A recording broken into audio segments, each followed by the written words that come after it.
So you might be wondering why it's taking me this long to make a video on the Aria buffs and making use of her in a deck, and the answer is simply because I am a decrepit old man who's very slow at keeping up trends. So I finally caught up to the Aria buffs, so today we'll be playing Evo Forest. I did try tempo at the start, I didn't really like it, so I waited for someone to build an Evo Forest deck with Aria because I am too bad at deck building to build it myself. So I yoinked their deck for today's video. So yeah, let's look at the deck list we are playing for today first.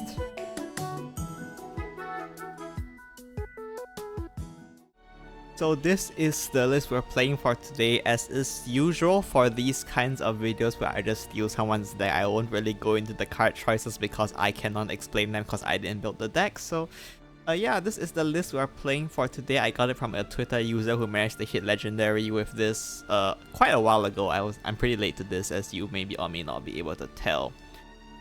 It's the Evo package stuff, but now we are running Aria and Titania for a fairy package to make use of the new Aria buffs, which makes her much easier to play on turn 6. Evo Forest is a deck that doesn't really have a good turn 6 play going first, so now we have one with Aria, so that's pretty nice. And then with like UL and Associate and Titania and Aria, these are all cards that you really don't want to have multiple copies of, so the Hemlock and Killing can let you toss those away. And yeah, other than that, it's just Evo stuff, I guess. You just play for some tempo and then you look to finish with Cupitan and Standoff in the late game, as well as Congregant, just a very strong card. So yeah, let's look at some gameplay that I have for you for today. So our first match for today is against Dragon. I just thought I would show a quick first match just to show what the ideal movement for this deck is. So you ideally want to keep UL and Associate, Aria, Titania, also kind of. Some matchups you might keep differently, but in this case we just keep UL and Associate and we keep Aria. If we had Titania, we will keep Titania, and since we have Fairy Fencer as well, it's easy to keep these late game cards because we have Fairy Fencer to tie over the early game. So we drew Titania here, so you can see we've assembled the full set here. So yeah, usually this is what you want to see. This deck is a bit like Warhaven in the sense that when you draw your Crest's generators, it feels very strong. So yeah, well, not that strong, but pretty strong. So early game we do want to play for tempo here against Dragon, especially if it's Fanny. Fanny's kind of fallen off, so people aren't really playing her right now. But my opponent's running Fanny sleeve, so I guess he played safe here. Ocean Rider the trade, which is fine because they're not ramping. You can go ahead and drop Titania here. This is a matchup where you don't really need to save Titania for her transform. Although arguably the ramp with Intimidate and Storm is getting more and more popular recently, so you might argue that you want to save Titania to transform Intimidate stuff like Willness, but we don't really worry about that, so we just go ahead and just play the Titania here to get the Crest going. I'm gonna evolve the Fairy here. The idea here is to play around Galamu's Crest by not giving them a trade target, so I minimize the number of AoE spells they can generate. AoE spells are very obnoxious for us because we play a lot of fairies, which are all 1/1, so the AoE spell just like clears it for free, which is not great. When you evolve Aria here, the natural pattern for this deck, if you have UL and Associate, is to evolve on turn 5, to evolve on turn 6. On turn 7 you evolve UL and Associate plus 1 more follower, and then turn 8 you evolve 2 followers, and that will invoke your Sandalphon for you. So that is the idea here. Bono's gonna go for Neptune, which allows them to heal out a lot of the damage we've dealt to them, which is a bit of a shame, but we do have Storm Fairies with the Titania Aria combo, and now adding in UL and Associate as well for a pretty nasty sort of set that my opponent has to deal with. Fortunately, I do miss on this board here by hitting the Neptune once. If you hit the Orcas only, I'm pretty sure. No, actually I can full clear this anyway. It doesn't really make a difference, I guess. But no, I can't full clear it because I missed the Orca. Bit of a shame, I guess. Yeah, my opponent will play Lyria here. And go ahead and play Ubel as well. Ube, sorry, not Ubel. Wrong game. My opponent has assembled all their Crests as well, so we are playing the Crest game now. This looks like it's gonna be Evolve, which we probably could have guessed like a little while ago, but I'm only mentioning it now because I was too busy talking about my plays, I guess. Anyway, from this point, we just want to keep chipping them down. We have a ton of Cupidans and Xenophons in hand, so all we need to do is just start working on some of these. So we use one Cupidan to clear here. We have a second one in hand, so it's not a big deal to use it to clear, and we're better off using this Cupidan here to pressure them in the face. So we will do that. You will see at this point, since we high rolled so much, our Xenophon is at 12. Next turn will be at 13 with Cupidan. It will be at 14, and then we can mix in a Miroku here, because as you may or may not know, Miroku is indeed worth -1 play points if you evolve her, so you can actually fit the Cupidan Xenophon combo into turn 9, which is something you couldn't do before Miroku was released. So yeah, you can see Miroku putting in good work in basically every Forest deck, just that good of a card. Inferno will clear that board here, but thankfully they do not heal out of range for me to. Actually, I'm pretty sure I calculated it so that they would be in range even if they had Neptune. So good job me, I guess. But we go ahead and drop Cupidan here, and then you go ahead and use Miroku here to recover play points after playing the Cupidan. Two reasons. First is to make sure you have play points to recover, but the more important reason is because of UL and Associate's Crest. If you play Miroku first, she will auto-evolve and you cannot use her evolve effect, so definitely make sure you don't make that mistake when playing the game. So we do need to manual evolve the Miroku here so that we can get her evolve effect to recover play points, and then we can finish them out with send off one. So a super ideal game here.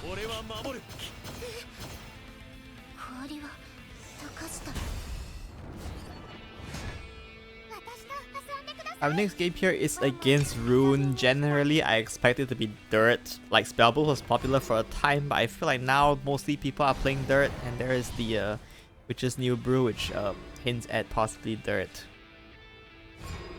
Spirited Skipper is useful for clearing Norman, I guess. That's the most I will say about it. Anyway, early game's pretty sure how we just play followers, right? Just drop Terry Fencer here.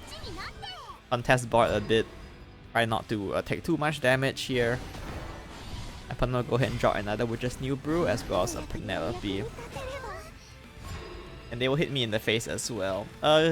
We do want to play around, or we can toss the second UN Associate here, so that is what the Hamlet is for. Pick up Aria, which is great.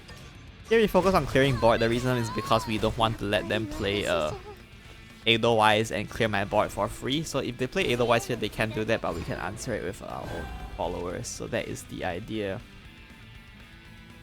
Go ahead and play Grand Gita here to draw into our deck. The reason why we do this is a bit of a silly reason, but we don't want to let them play the 5/5 that can evolve for free. You know that one, I forgot what it's called. The follower, the two followers that evolve for free. For Earthright 2. We don't want to let them play that for free because next time we want to play Aria, so we can only clear one of them unless we trade the fairies, but we kind of want to send the fairies face. So by pre-evolving Grand Gita, number one, it helps us advance Sandalphon as well as invoke more Sandalphons. Number two, it puts a 5 attack follower on board, so if they play that, they will have to trade one in and then we can clear the other one with Aria. But my opponent just goes Enchanting Perfumer.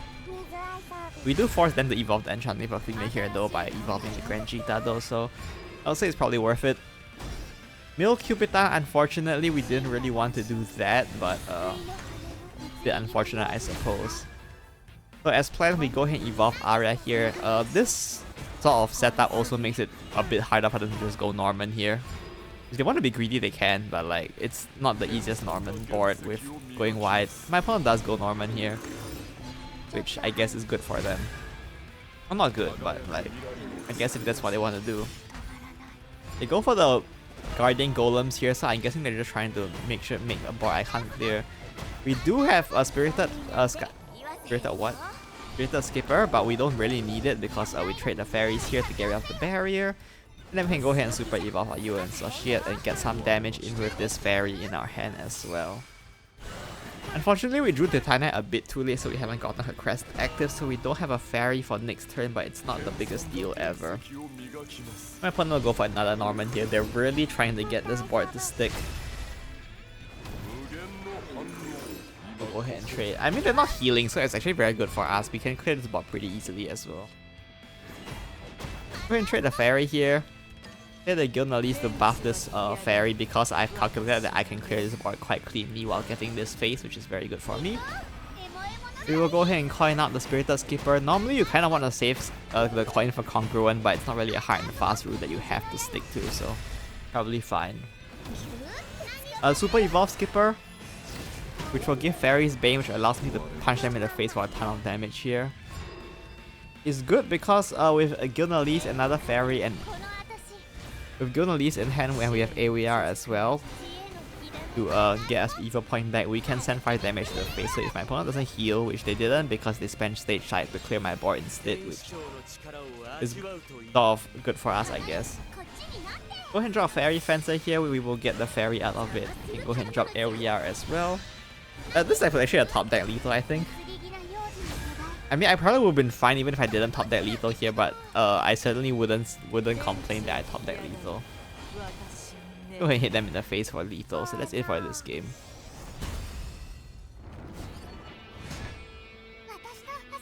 And our last game here is against Portal because of course it is. This time I want to showcase what happens when you don't draw the nuts, so because you know the past 2 games I drew like every crest in the game, so like you don't do that every game obviously, and sometimes you just lose, but other times you can sort of squeak out a win. So this time we picked up Titania and Aria, but unfortunately no what's it called? UN Associate in sight. Luckily for me, my opponent is having a bit of a slow game here, so that's good for us, I guess. So we are both not playing with the ideal hands for our decks, which is fine, I guess. We're going to drop Titania here to get the Crest going, and we don't evolve Titania because evolving Fairy here leaves my board with 1 more defense. Which is, I guess pretty good, I don't know. But then goes ahead and goes with Lishana here, which is sort of what we expected. Thankfully they do miss Melodious Monody here and hit the 1/1 Fairy. And my opponent chooses to not let Titania live, probably because I could have just turned their Lishana into Titania and Evo Face, which is probably not what they wanted me to do. But I'm just gonna go Aria here because that's what it is. And see, this is an Aria move you couldn't do before because she used to be a super evolve effect to evolve, so that's pretty good. Against Destruction Portal, you definitely want to keep up making white boards. Of course, they can generally like answer it decently well, but you're forcing them to spend resources on it and not other things, and that's sort of the goal. There's Devastating Soprano to allow them to get more eggs, and they have Sincerity as well, which they will go ahead and use to trade. And then they pull out a second Sincerity, which is not great for me, but not the worst thing ever. They spend a lot of resources on this board, which is very good for us. Fortunately, no UL and Associate here, so we will go ahead and use the Skipper. Again, the idea here is just to keep out a massive board that they have to keep answering. From the way they answered last turn, they probably don't have the Artisan in hand right now, so we can sort of try to press the advantage by continuously making white boards. My opponent will go ahead and drop Imari again, which is fine. I suppose they are spending a super evolve on it, so I can't really complain too much. As their last Sincerity, they will go ahead and use Fear. Allow a Dew drop, and thankfully because I gave all these Fairies Bane, they won't get to keep any of these little buddies. And there's the other 3rd egg with Devastating Soprano, which is not ideal but not the worst ever. My opponent is super low right now. You can probably look for a lethal soon, unfortunately not quite yet. We go ahead and super evolve Aria here as our last super evolve point. Sort of banking, well, even if they have a 3rd Imari, the 3rd Imari would have been quite weak because they've already spent most of their spells anyway, so again, we just keep pressuring them on board because that is how it works, I guess. As Wastelands, your opponent will use to draw into their deck as well as heal a bit, and they do have Congregant here, so they do manage to clear my board here, which is a bit unfortunate. I think they take the Evo point here, yeah they do. Here we just go ahead and coin the Congregant. This is the best, the ideal play you can hope for against what's it called? Against Beelzebub is to have Congregant board because well, it just makes it very hard to play Beelzebub for obvious reasons, and we've already spent a lot of their board clears, so hopefully they won't be able to answer this Congregant board too easily. But now we'll go ahead and drop Gilnolis here and use their Gilnolis to heal up a ton of health, which is not great for me since I put so much work into getting them low, but you know, it's not the worst thing ever. We'll drop AOER here. From the Cruel as well.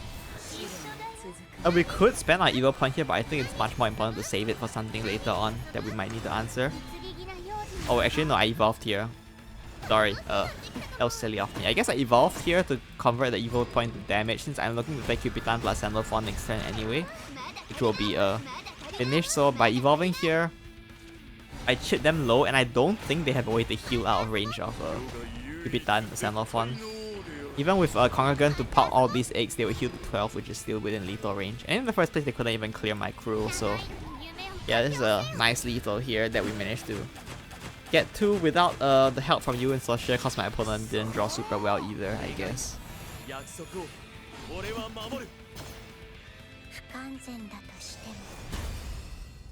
So those are all the games I have for you today. Hopefully you gave some idea of how this deck worked and how the Aria buffs sort of help this deck out a bit, or rather how this deck makes use of Aria's buffs fairly well. Overall pretty fun. I don't really like that it's very crest reliant, like you have to draw the specific crest to sort of function properly as a deck, but when it works, it's pretty fun. More fun than Warhaven, I would say. So yeah, give it a try if you have most of these cards. It's very expensive and new set is coming out very soon, so you probably don't want to go out your way to craft it unless you are like swimming in vials or something. But yeah, interesting deck, pretty fun. That's it for today. See you next time. Bye bye.